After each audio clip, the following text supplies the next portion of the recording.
Students, hello students. আজকে আমি তোমাদেরকে পড়াবো হচ্ছে রবীন্দ্রনাথ ঠাকুরের লেখা ওরা কাজ করে কবিতাটি। এখানে এটা ক্লাস 11-এ আছে, তোমাদের আইসিএসসি বোর্ডে ওরা কাজ করে। এটাই আজকে আমি তোমাদেরকে বোঝাবো। কবিতাটির নাম হচ্ছে ওরা কাজ করে, লিখেছেন রবীন্দ্রনাথ ঠাকুর।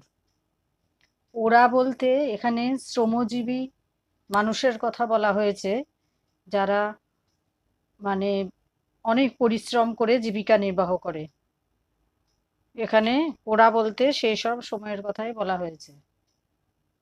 আর অলস সময় মানে অনন্তকাল, মানে অনেক সময় বেয়ে এখানে বলছে অলস সময় ধারা বেয়ে মন চলে শূন্য পানে চেয়ে।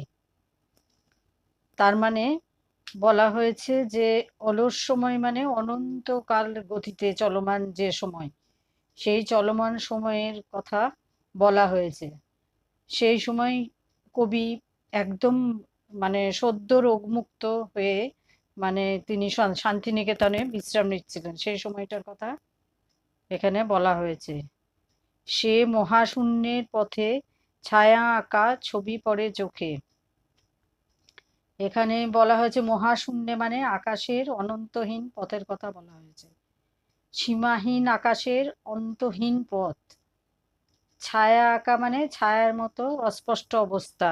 ছায়া যেমন ছায়া কি আমরা একদম সরাসরি স্পষ্ট জিনিসটা দেখতে পাই তা তো নয়, মানে যে একটা অস্পষ্ট ভাব এখানে, সেটার কথাই কবি বলতে চেয়েছেন।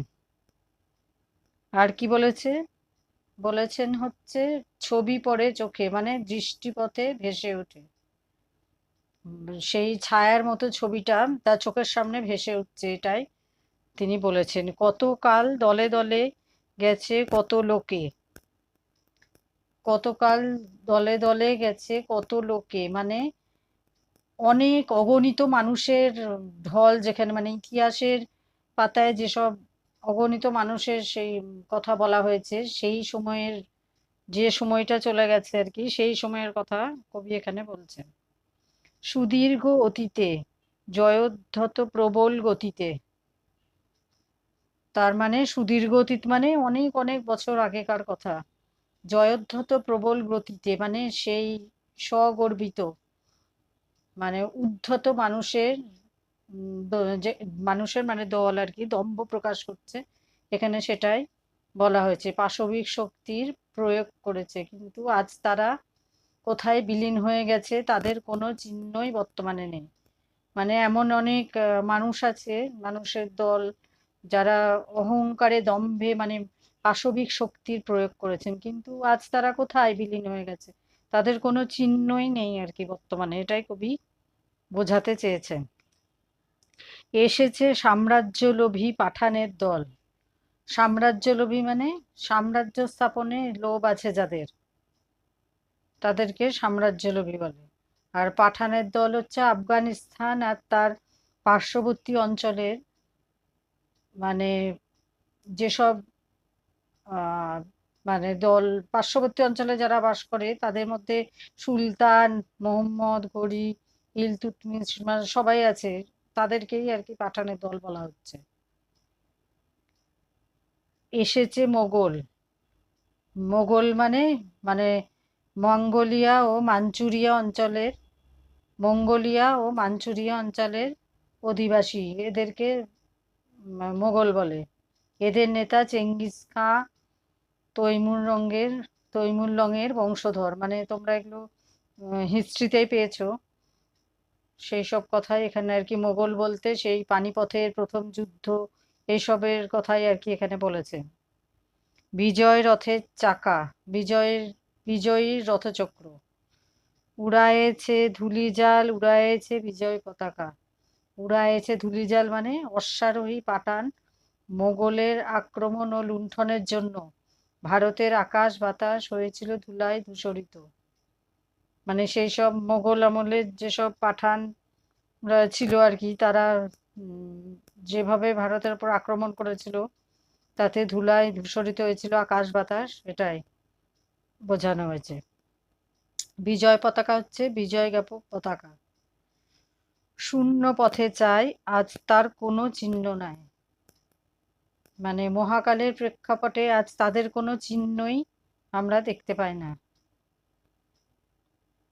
আজ তাদের কোনো চিহ্নই দেখা যায় না। নির্মল সে নীলিমার প্রভাত ও সন্ধ্যায় রাঙালো, যুগে যুগে সূর্যোদয় সূর্যাস্তের আলো। নির্মল নীলিমায় মানে পরিষ্কার নীলাকাশে আজ তারা নিশ্চিহ্ন, মানে তাদের কোনো চিহ্নই নেই, দেখাই যায় না। সূর্যোদয় সূর্যাস্তের আলো হচ্ছে মানে উদীয়মান ও অস্তয়মান সূর্যের লালিমান। সূর্য যখন ওঠে তখন যে চারিদিকে একটা আলোর ছটা থাকে, আবার সূর্য যখন ডুবে যায় তখনও সে একটা লাল আভা থাকে। এখানে সেইটার কথা বলছে। বিভিন্ন যুগে বিভিন্ন জাতি বর্ণ ব্যক্তি ভারতে এসেছে, তাদের অধিকার স্থাপন করেছে। এদের মানে সূর্যোদয় সূর্যাস্ত ঘটেছে, একদিন তারা কালের অতলে তলিয়ে গেছে। মানে তারা এসেছিল তখন তাদের ওই সূর্যোদয় সূর্যাস্তের মতোই আর কি জীবনে আলো প্রবেশ করেছিল, তো একদিন তারা কালের অতলে তলিয়ে গেছে, এখন আর তাদের কোনো চিহ্নই নেই। ঠিক আছে, আজকে তোমাদেরকে এই পর্যন্তই করালাম আমি। ওরা কাজ করে একদিনে পুরোটা পড়াবো না, কেননা এটা একটু বড়ই আছে। আমি নেক্সট দিন তোমাদেরকে আরো অর্ধেকটা পড়িয়ে দেব এবং তারপর কোশ্চেন আনসারও লিখিয়ে দেব। ঠিক আছে, আজকে তাহলে এ পর্যন্তই।